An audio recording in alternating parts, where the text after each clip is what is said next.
young Olympic hopeful vanished during what should have been a routine open water training session. No struggle, no witnesses, and not a single trace left behind. The only explanation anyone could offer was that she drowned. But 4 years later, her father, who never gave up the search, finds something strange attached to an old ocean buoy, something that changes everything. The cold waters of the Pacific wrapped around Jack Callahan as he descended into the still blue depths. Morning light filtered through in streaks, revealing pockets of kelp and rock far below. His flashlight cut through the murk, scanning every inch of the seabed with the precision of someone who'd done this 1,000 times.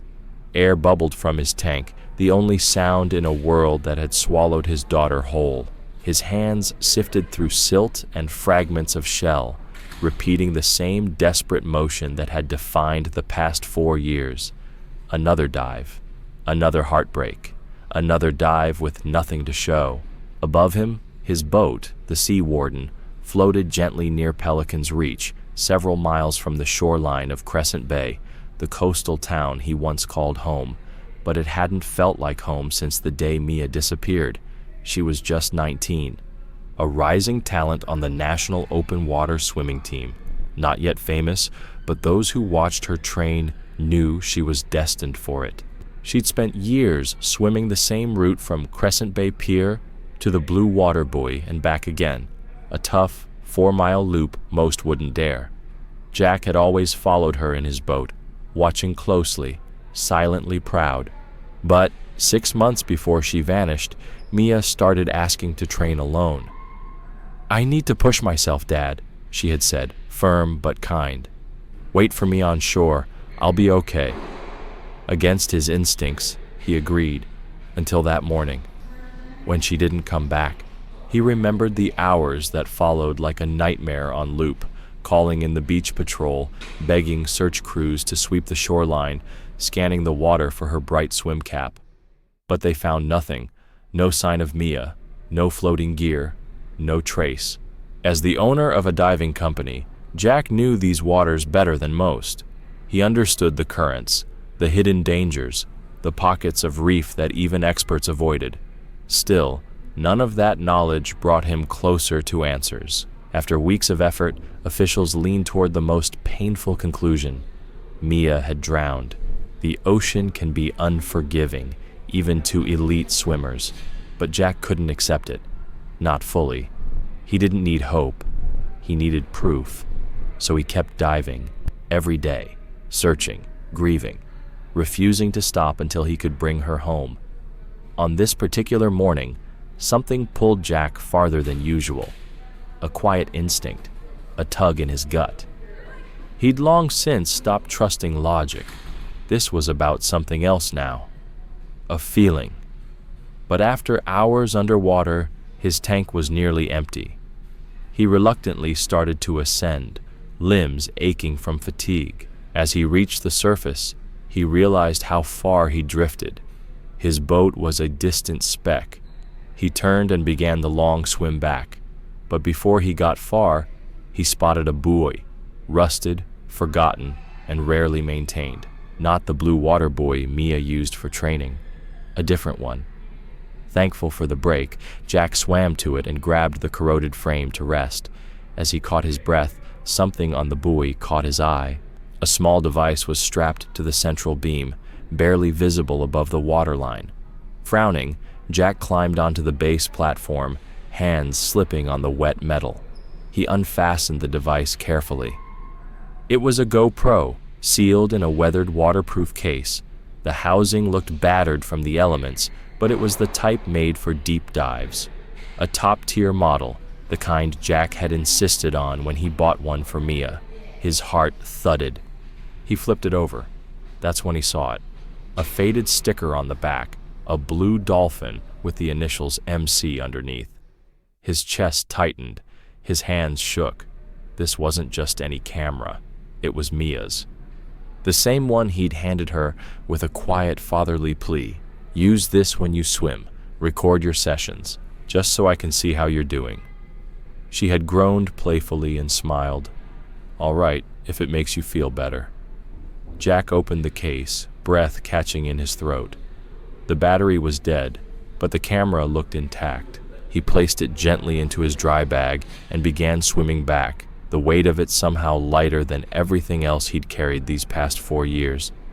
Because now, for the first time since that terrible day, he had something real, something left behind. And maybe, just maybe, it would finally tell him what happened. Jack pulled himself onto the boat, lungs burning, heart pounding, not from the dive, but from what he'd just found. His longtime diving partner, an old friend who joined him on countless fruitless searches, was waiting with a worried look. "You swam farther out than usual," he said, glancing at the sky. "Sun's almost overhead. Time we head back." Jack nodded, still catching his breath. "Yeah, but look at this." He opened his dry bag and pulled out the camera with trembling hands. His friend froze. "Is that—" Jack could only nod. His throat had closed up too tightly for words. Without wasting a moment, they turned the boat back toward Crescent Bay. As they neared the marina, Jack quickly thanked his friend and explained he had to leave right away. His friend just patted him on the shoulder with quiet understanding. Back on land, Jack changed out of his wetsuit, climbed into his car, and held the GoPro tightly in his hands the whole time. 4 long years of questions, heartbreak, and silence. And now, finally, he was holding something that might lead to answers. He dialed Detective Morgan, the officer who'd led the original investigation. Detective Morgan speaking. "It's Jack Callahan. I found something. It's Mia's camera. I found it strapped to a buoy way off her regular route." Silence followed. Then, "You found her GoPro after all this time?" "Yes, and it might still have footage from the day she disappeared. I want to bring it in right now." "I've got a meeting in 10, Morgan said, clearly torn. "But I'll alert the forensics team to expect you. Hand it off to them. We'll keep it secure. I'll follow up later today." "Thanks," Jack said, feeling a wave of relief. Then he hesitated. "Actually, I promised a friend I'd speak at a local charity event this afternoon. Former divers, athletes. It's important, but I'll cancel if I need to." "No need," Morgan replied. "Let the team take a first look. We'll regroup after your event." 20 minutes later, Jack walked into the Crescent Bay police station. "Mr. Callahan," the front desk officer said. "Right this way. Detective Morgan briefed us." She led him to a back room lined with tech equipment. A man in his 30s looked up and stood to greet him. "Jack Callahan? I'm Ethan Parker, Digital Forensics. Let's take a look." A second officer stood by, observing as protocol. Jack carefully placed the GoPro on the desk. It was strapped to a buoy, way offshore. "It belonged to my daughter. She disappeared 4 years ago, right out there in those waters." Ethan nodded with quiet respect. He began working, photographing the camera, then carefully removing the battery and memory card. "This battery's had it," he muttered, "but the memory card looks okay. No corrosion. That's a good sign." He inserted it into a secure reader. "We'll clone it first, standard practice. Then we'll check the contents." Jack stood behind him, barely breathing, as files began to load. A few minutes later, Ethan clicked open the first video. Mia's face appeared on screen. Jack almost collapsed. She was smiling, her hair soaked and clinging to her face, the wind loud on the mic as she adjusted the GoPro on the buoy. "Testing, testing," she said playfully. "Perfect spot to record today's swim." The footage showed her positioning the camera, then treading water beside it. She was vibrant, strong, exactly how he remembered her. "Day 42 of Olympic training," she said between breaths. "Coach says I'm getting better, but my turns are still sloppy." Then she paused. Her smile faded. "Some days, I wonder if I'm cut out for this," she said softly. "The pressure's intense. I'm not even close to the best yet. What if I make it to the games and completely blow it?" Jack's chest tightened. She'd never told him about these fears. The next moment, Mia's gaze shifted. She looked past the camera, surprised. "Oh, hey there," she called. A young man swam into view. His face was mostly hidden, only wet hair and part of his eyes visible through droplets on the lens. "Didn't expect to see anyone this far out," he said casually. "Just training," Mia replied. "I'm Mia." "Martin," the man answered. "You're really out here on your own?" "I'm training for the Olympics, open water." "No way," Martin said, sounding impressed. "That's incredible. You gonna be famous?" Mia let out a small laugh. "Hardly famous. I'm still new to this level. No big headlines yet. Just training and trying to earn my place." "Well, you look like a pro out here," Martin replied with a grin. "How about a quick race?" "Just for fun. I swam competitively back in college." "You're on," Mia said, adjusting her goggles. "Where to?" He pointed toward a rocky outcropping in the distance. "Let's race to that point and back." Mia nodded. "You're going to regret this." The two of them slipped out of frame, and for the next half hour, the GoPro captured nothing but the calm rhythm of the ocean. Then, far in the distance, a boat moved across the frame. The camera's wide lens distorted the perspective, but even at that range, it was clear enough to notice something unusual. The bottom half of a sleek speedboat, and faintly visible on its hull, what looked like a company logo. Jack leaned closer, trying to make it out. "Can you zoom in on that?" he asked. Ethan paused the video and enhanced the image as best he could. It was still a bit blurry, but the logo was just clear enough, a stylized ocean wave with lettering beneath it.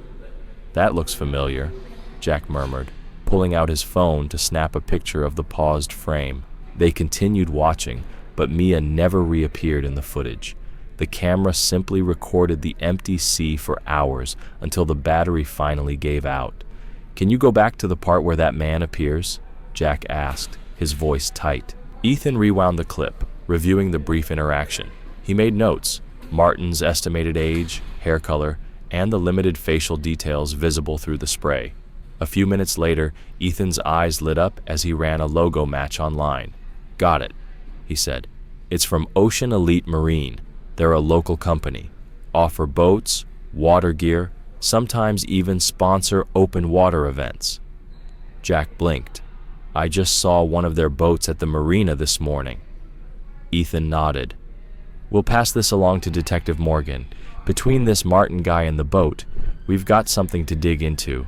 I'll try to create a basic sketch of the guy too, based on the video." Jack felt a swirl of hope and unease in his chest. "Thank you. Please keep me posted." He glanced at the time. It was already late. "I've got to get going, but I'll check in soon." As Jack stepped out into the sunlight, his thoughts raced. After 4 years of silence, he finally had a lead. He wasn't going to let it slip away.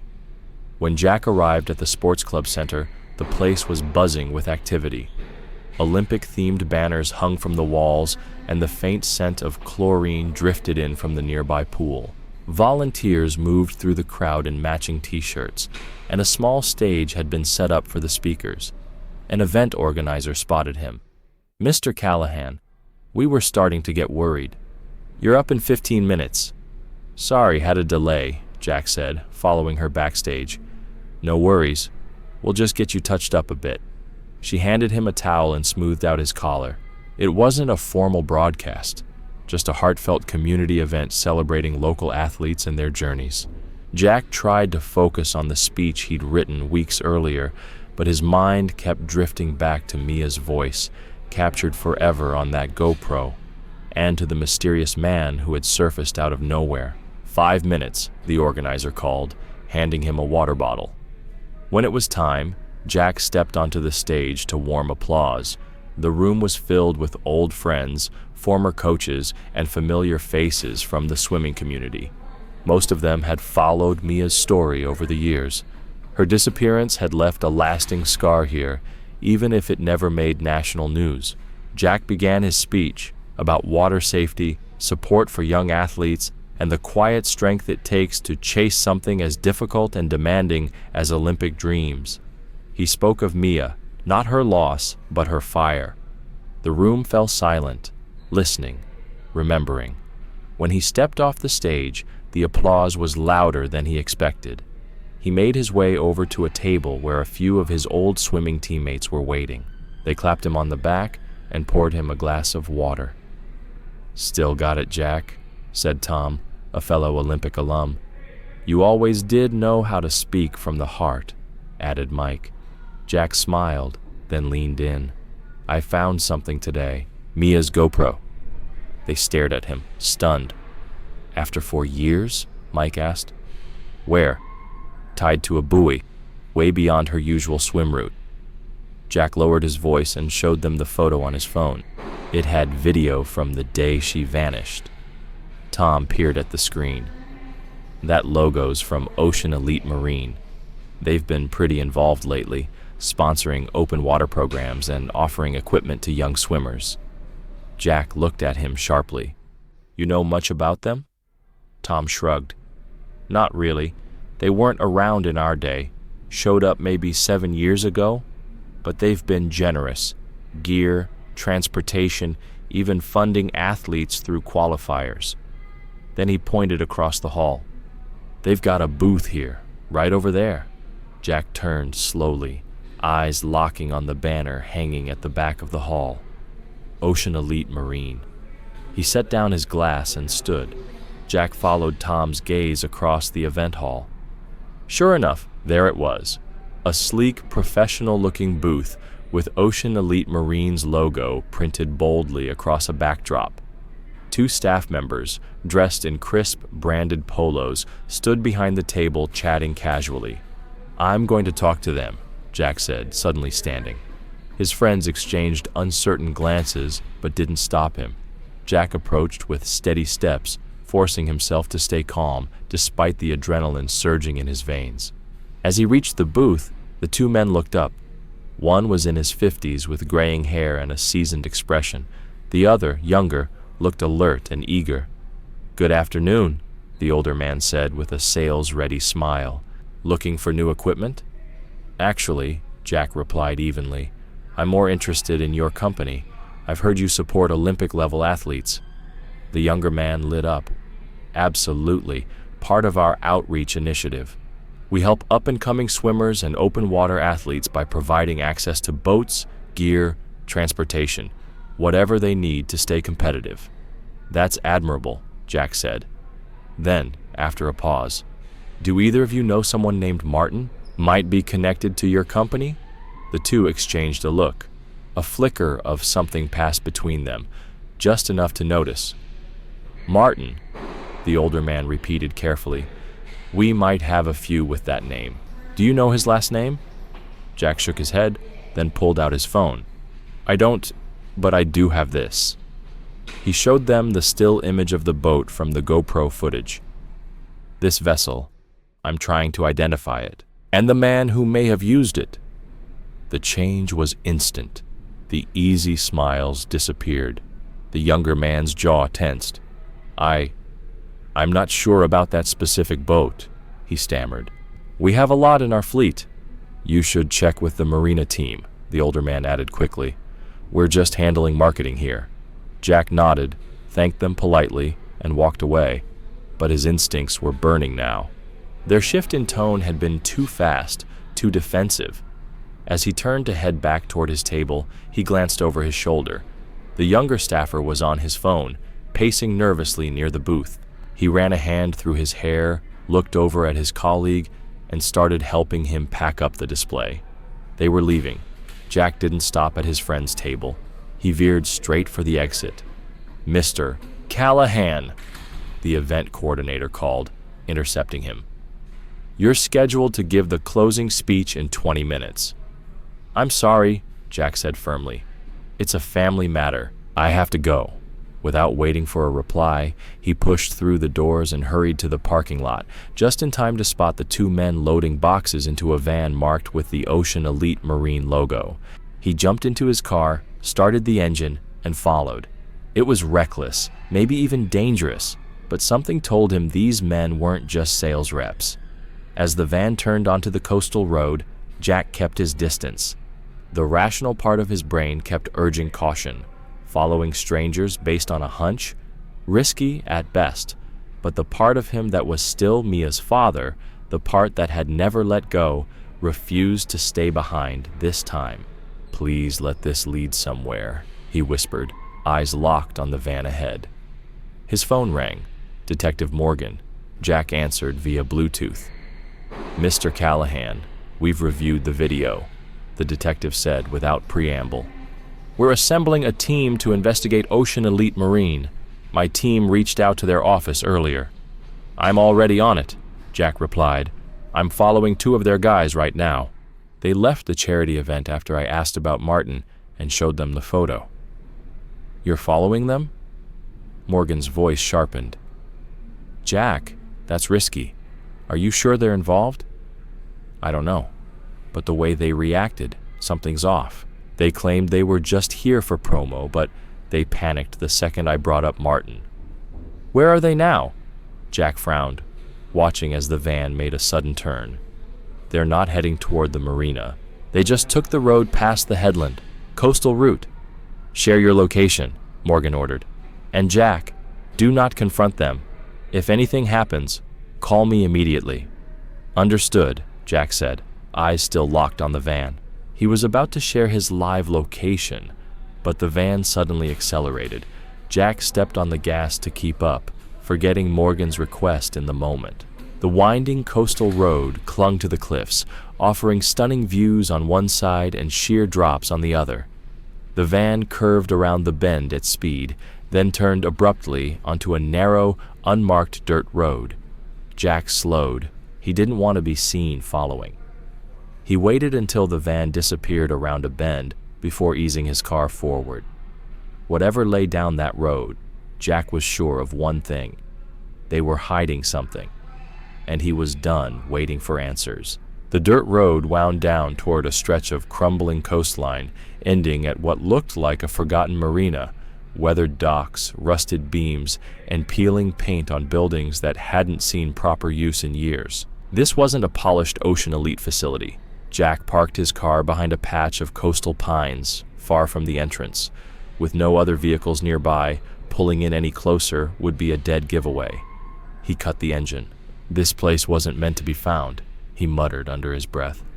Moving quietly on foot, he stayed low, weaving through scrub brush and abandoned equipment. Ahead, the 2 men from the event were unloading boxes from their van, carrying them down to the dock, where 3 other men were already waiting. Jack edged closer, staying hidden behind a stack of old crates. Then, a sleek vessel, larger than a typical speedboat, approached the dock, gliding in fast and quiet. 3 men stepped off, their expressions tight, movements sharp. "We don't have time," one of them said, his voice low but firm. "Secure the dock. The boss is already on the yacht, and he's not in a forgiving mood." Jack ducked behind an old tarp that hung loosely over a pile of boat parts. From his makeshift cover, he saw 2 men begin to patrol the perimeter. One passed so close, Jack could hear the crunch of gravel under his boots. Then, more voices. A car door slammed. Another. And then, the unmistakable sound of women crying. "Move!" a gruff voice snapped. "Keep your heads down and don't speak." "Please," a woman whispered, her voice trembling. "We've done everything you asked." "Enough. On the boat." Jack's chest tightened. He wanted to look, to see their faces, to see if Mia was among them, but the guards were still too close. All he could do was listen. A moment later, the vessel's engine roared to life. He stayed frozen beneath the tarp, heart racing, until the boat faded into the ocean haze. From nearby, 2 men spoke in hushed, panicked tones. "How did this fall apart?" "No clue. We kept this quiet for 4 years. Now the cops are snooping around. Maybe someone talked. Maybe one of the girls cracked." "Well, the boss is losing it. Said if this isn't handled, we're going to end up like the others from last year, sunk in the channel. Let's go. We've done our part." Jack remained perfectly still, holding his breath until their vehicle disappeared. Only then did he step out onto the empty dock, staring at the sea where the vessel had vanished. Mia hadn't drowned. She hadn't simply disappeared. She'd been taken, and from what Jack had just witnessed, she might have been alive this entire time. Hands trembling, he pulled out his phone and dialed Detective Morgan. "Jack, where the hell are you?" Morgan demanded. "You never sent your location." "I'm at an abandoned marina 10 miles north of Crescent Bay," Jack said quickly. "Just past the northern cliffs. You'll find it off an unmarked road. Listen, I just saw something. A boat. Men. They were loading women. I heard them say they've been keeping them for 4 years.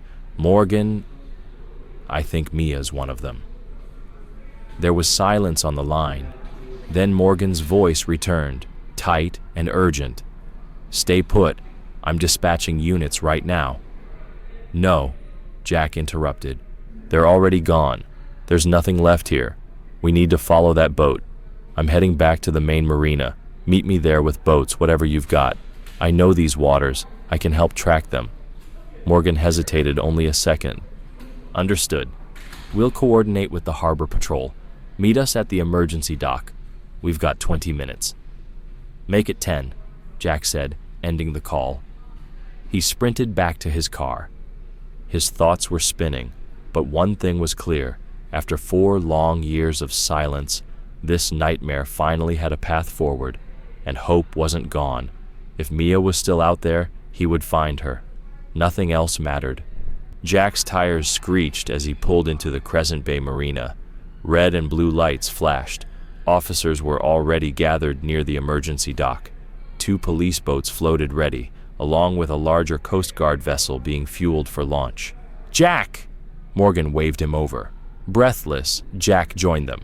"They're moving the girls offshore.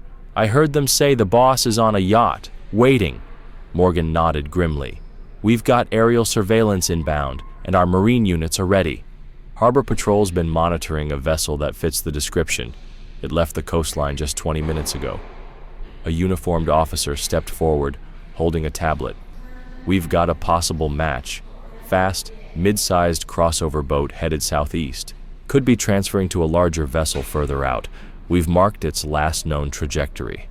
Jack stared at the screen. "That's them. Let's go." The vessel was last tracked heading southeast, roughly 7 miles offshore, the Harbor Patrol officer explained, tapping the coordinates on his tablet. "At its current speed, we believe it's heading toward the Channel Islands." "That's where they're going," Jack said without hesitation. "There are countless coves out there, secluded, quiet, perfect for hiding a yacht without attracting attention." Detective Morgan turned to him, face serious. "Jack, I appreciate everything you've done to bring this to light, but now you need to let us take it from here." "No chance," Jack said, his voice resolute. "I'm going with you." "This isn't a request," Morgan replied firmly. "This could involve dangerous individuals, possibly armed. We can't risk civilian lives." Jack stepped closer. "I've been diving around those islands for 2 decades. I know the currents, the caves, the hidden inlets. If they try to vanish, I'm the only one here who knows where they might go." Morgan paused, clearly torn between protocol and logic. Jack's next words tipped the scale. "If Mia's on that yacht, she hasn't seen her father in 4 years. She'll be scared out of her mind. I need to be there." Morgan let out a long breath, then gave a reluctant nod. "All right, you ride on the lead boat with me, but you follow my orders. No exceptions. If things get hostile, you stay back." "Understood," Jack said without hesitation. The boats launched fast, Jack working closely with the captain to plot the quickest path based on the last known heading. As they raced over the waves, salt spray stung Jack's skin, but he barely noticed. This could be the moment, the end of 4 years of torment and the beginning of something new, or something far worse. The police radio crackled to life. "Air Unit 1 en route. ETA to search zone. 15 minutes. Morgan acknowledged, then turned back to Jack. We've started digging into Ocean Elite Marine. On paper, they look clean. Sponsorships, gear donations, athlete programs. But we're checking the people behind the company. Someone's pulling strings. Jack nodded. At the marina, one of the men said, the boss was waiting on the yacht. Whoever that is, he's got them all on edge. We'll find him, Morgan promised. But first, we get those women out safely. The boats sped forward, flanked by law enforcement and the Coast Guard. Above them, the helicopter roared into view and peeled ahead to scan the open waters. Time passed like it was stretched taut. Then the radio buzzed again. This is Air Unit 1. We've got visual. Target vessel. Large yacht. Crossover boat approaching from the north. Coordinates transmitting now. The boat captain veered sharply toward the new heading, reducing speed to limit noise. Let the chopper be our eyes, Morgan instructed. All units stand by, the radio announced. The crossover vessel is docked alongside the yacht. Transfer is underway. Jack grabbed binoculars and scanned the horizon. There, he said. 2 miles ahead. I see them. Through the lens, Jack could just make out the white yacht anchored near open water. Figures moved along the deck. 3 women, clad in dark wetsuits, were being led below. His pulse hammered. Was one of them Mia? Maintain slow approach, Morgan ordered. Do not alert them. Tactical officers began gearing up, some adjusting flak vests, others checking comms. One diver was already suited up and waiting for the go. Then the voice from the helicopter came back, sharper now. We've got movement. The yacht's crew spotted us. They're powering up, full speed ahead. Engines up! Go! Go! Morgan barked. The boats surged forward, waves slamming against the hulls as they closed in fast. Jack focused on the yacht through his binoculars, but the real threat was shifting. The crossover boat's pulling away, he warned. 2 men on board, both armed. They're trying to block us, the captain shouted. Air Unit 1, keep tracking the yacht, Morgan radioed. We'll deal with the intercept. Copy that. Yacht changing course, now heading south, came the reply. And, stand by, they're moving the women again. Looks like they're putting on diving gear. Diving gear? Jack repeated, alarm flashing in his voice. They're going to try escaping underwater. There are caves all around this area. If they disappear into one of them, we might never find them. Morgan relayed the warning to the other boats. All units, we need to close that gap now. Do not let them enter the water. Ahead, the crossover boat was closing in fast, its crew now clearly visible, weapons ready. They've made us, the tactical officer confirmed. The yacht veered sharply, cutting through the waves. Move now! Stay low, Morgan shouted as the first shots rang out. Jack ducked behind the cabin wall, adrenaline surging. Overhead, the helicopter swooped lower, taking position. The second patrol boat flanked them, working to intercept the smaller vessel. Through the chaos, Jack kept his eyes on the yacht. They're in the water, he yelled. All of them, women and men. They've gone overboard. They're wearing full dive gear. Hold fire, Jack shouted to the officers. They've got oxygen tanks. If we hit one, it could explode. The sound of the engines, the chopper above, and the shouting all blended into a deafening rush. But Jack stayed focused. Mia could be in that water. And this time, he wouldn't lose her again. The tactical team leader relayed the update to the helicopter above, which responded by firing a series of warning shots, close to, but not directly at, the crossover boat. We can't let them vanish, Morgan said, already coordinating a diving response. 3 officers in full dive gear were prepping to enter the water when Jack made his move. I'm going too, he said, heading toward the diving station. Morgan blocked his path. Absolutely not, Jack. You stay on this boat. Let us handle it. But Jack wasn't backing down. Those underwater caves, they're like a labyrinth. If Mia ends up in there, your team might never find her.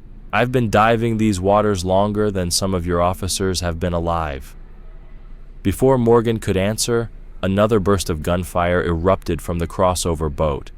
Everyone ducked for cover as the helicopter strafed low, forcing the threat back. And in the middle of that chaos, no one noticed Jack slip away. He grabbed a dive mask, fins, and a spare breather. No tank, not ideal, but enough. As gunfire cracked overhead, Jack dove overboard, disappearing beneath the surface without a word. The cold hit him like a wall, but muscle memory took over. He surfaced once to get his bearings. The yacht was about 500 yards ahead, and then he dove again, slicing through the water with steady, powerful strokes. "Mia, I'm coming. Just hold on," he thought as he pushed forward. Jack alternated between surface swimming and brief dives, scanning the depths below. Then he saw them. About 30 feet down, a struggle was unfolding underwater in eerie slow motion. The police dive team had reached the captors, but the situation was far from under control. Each woman was chained at the wrist to one of the men. Armed with spear guns, the kidnappers were using the women as shields, keeping the rescuers at bay. One officer was locked in a desperate underwater struggle, trying to disarm an attacker while shielding the woman he was tethered to. Jack's lungs screamed for air. He surfaced, gasping, but he knew he couldn't help. Not in that state, not without gear. But maybe, just maybe, there was something else he could do. Looking around, he realized that amid the chaos, the gunfire, the dive team engagement, and the boat-to-boat standoff, no one was watching the yacht. Jack made a split-second decision. Instead of diving back down, he veered off toward the yacht. He swam hard, approaching from the stern where he'd be least visible. Drawing on years of experience, he climbed onto the swim platform and rolled onto the deck. Soaking wet and breathless, he kept low. He moved quickly and quietly, searching for anything that could turn the odds. Near the dive prep station, he found it, a rack of spear guns, apparently left in the rush to flee. Jack grabbed one, checked the mechanism. It was ready to fire. He was about to slip back into the water when, click, the cold, unmistakable sound of a firearm hammer being pulled back. "Don't move," said a voice behind him, young, drunk, and shaky. Jack turned slowly. Standing there was a young man, maybe mid-20s, wet hair slicked back, bloodshot eyes, a bottle of expensive liquor in one hand, and a handgun in the other. Jack knew that face from the GoPro footage. Martin. The name landed like an accusation. Jack's voice dropped into a deadly calm. "You took my daughter. I'm here to take her back." Martin staggered slightly, still pointing the gun. "You're her dad, the diver. She used to talk about you." Jack's voice didn't waver. "Why? Why did you take her?" Martin took a swig from the bottle, then wiped his mouth with the back of his hand. "We were giving her a future," he slurred. "She's talented, smart. We were training her for greatness. For the Olympics!" Jack's jaw tightened, his grip on the spear gun tightening. By locking her up for 4 years? That's not training. That's a prison. "Don't move," Martin warned, raising his gun again. Jack didn't advance, but he didn't lower the weapon either. "I didn't hurt her," Martin said, his words suddenly bitter. "I wasn't even allowed near her. She wasn't for me." His expression twisted. "She was for my father." Jack's blood ran cold. "Your father?"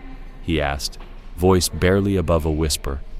Martin nodded, eyes glassy, stumbling a half-step forward. "He's the one who started all this. He funds it, runs it, built the program."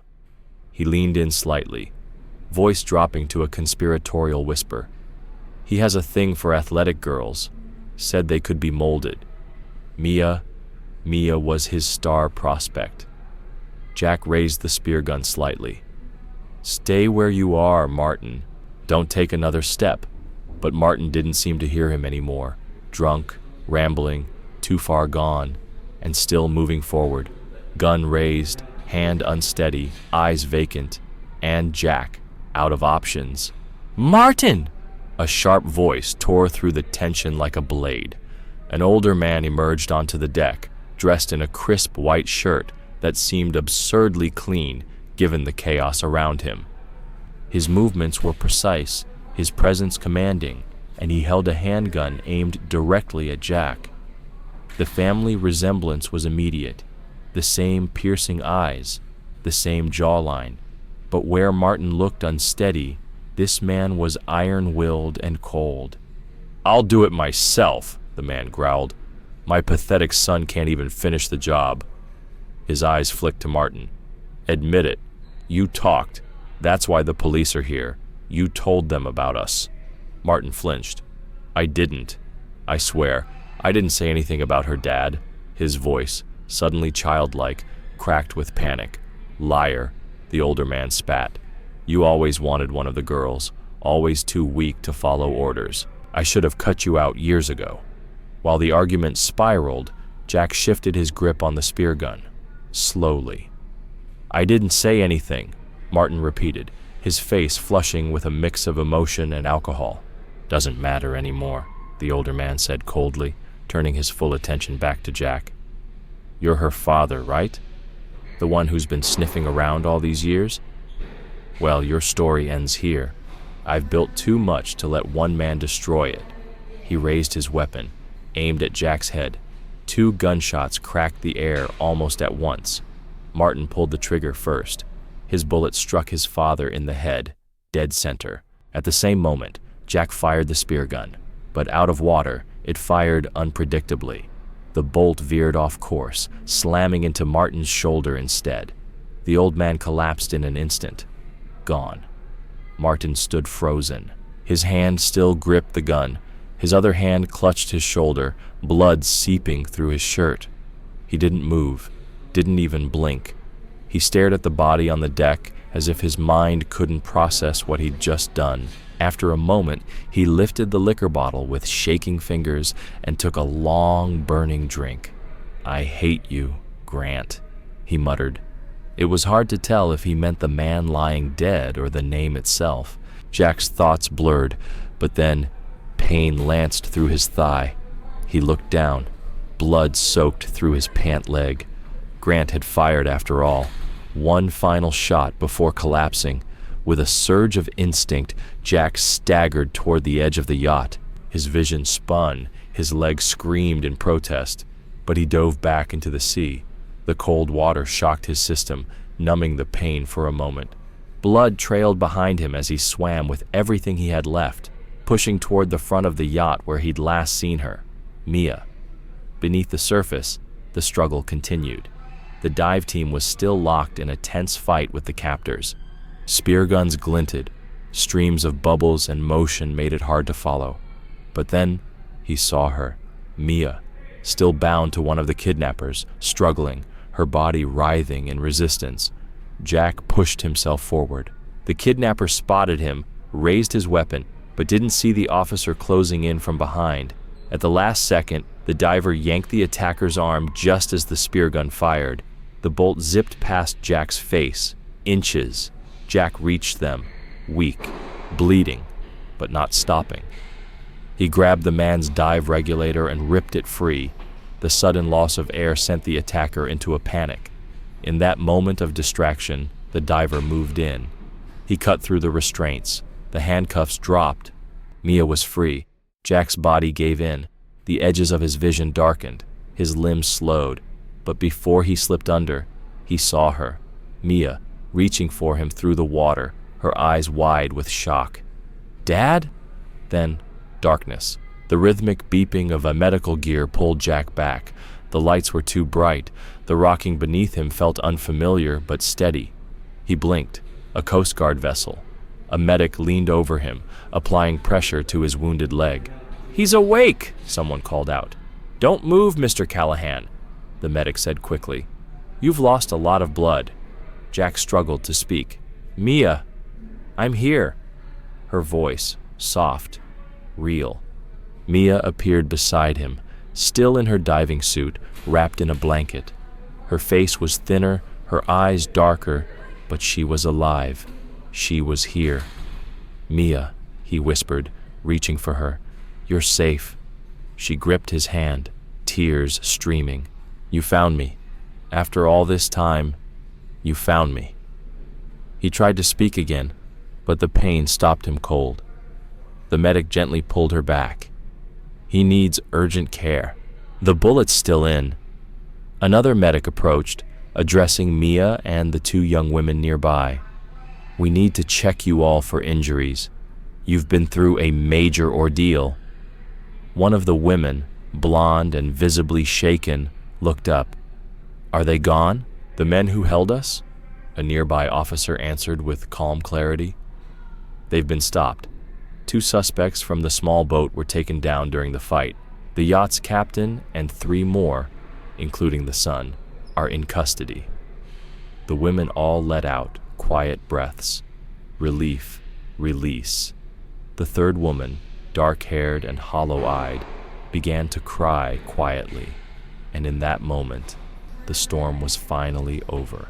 Detective Morgan appeared beside Jack's stretcher, his expression a mix of admiration and concern. "You're one stubborn man, Callahan," he said. "That was either the bravest thing I've seen or the most reckless." Jack gave a faint smile. "Did we get them all?" "We think so," Morgan replied. "The man killed on the yacht, Grant Whitmore. He owned Ocean Elite Marine and several other companies. From what we've uncovered so far, he used his businesses to target and manipulate young female athletes. His son helped identify the candidates. In exchange for their cooperation, he promised to make them champions." Jack's expression darkened. "By keeping them prisoners." Morgan nodded. "We found sponsorship records, private training accounts, and documentation linking him to a pattern going back years. The FBI is now involved. This case may go much deeper than we thought." He turned gently to Mia. "Miss Callahan, I know this is difficult, but anything you can tell us now would help. We'll wait for a full statement after you've received medical care." Mia looked to her father. Jack gave her hand a squeeze. "It started at the buoy," she said, voice steadier than anyone expected. "I was swimming my usual route when Martin showed up. He acted friendly. We even raced. On the way back, he offered me a ride to shore. Said his boat was nearby." She hesitated. "I was exhausted. It sounded nice. I forgot I left my GoPro at the buoy." Jack nodded. That camera had saved her life. "Instead of Crescent Bay, they took me to some estate. They drugged me. When I woke up, I was locked in a room with Anna and Lily." She motioned to the other survivors. "Whitmore told us we could have everything, Olympics, fame, endorsements, but we had to do everything his way. When I refused, he threatened you, Dad. He knew where you lived, where you worked. He said if I didn't obey, there would be accidents. You'd lose the business, then the house, then your life." Jack's stomach turned, but he stayed silent, letting her speak. "So I stopped resisting, outwardly at least. We trained every day, always watched, always guarded. He said we had to stay in peak condition. Anna and Lily warned me. 2 others tried to escape. They didn't make it." The other girls nodded solemnly. "Today was the first time we were on the yacht in months," Mia said. "They were paranoid. Grant thought someone had tipped off the police. He blamed Martin.